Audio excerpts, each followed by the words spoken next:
వేసి నింద వేసేసి వదిలేసాం, ఏం చేద్దాం లబోదిబో అని కొట్టుకున్నాం. ఇప్పుడు ఎవరి మీద నిందలు వేయాలి చెప్పండి? అప్పుడు ఆ ప్రభుత్వంలో ఆయన ఉంది కాబట్టి అందరం ఆయన మీద వేసి వచ్చినాం. ఇప్పుడు ఎవరి మీద ఏడవాలి అని నాకు అర్థం కావట్లేదు.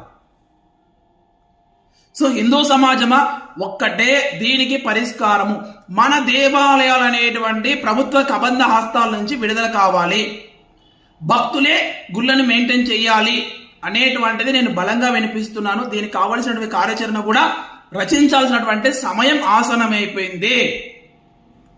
మేము అందుకే ప్రభుత్వం నుంచి ₹1 సొమ్ము కూడా తీసుకోకుండా దేవాలయ నిర్వహణ చేస్తూనే ఉన్నాం. సో ఆ విధమైనటువంటి ఇంకా ముందుకు వెళ్తూనే ఉంటాం.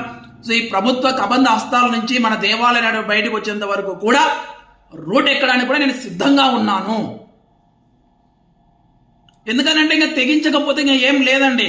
ఇప్పుడు 5 సంవత్సరాల నుంచి చూస్తానే ఉన్నా, ఇప్పుడు 6వ సంవత్సరం వచ్చింది, ఇంకా ఇట్లానే చూస్తానంటే ఎన్ని సంవత్సరాలు చూస్తా ఊరుకుంటావా?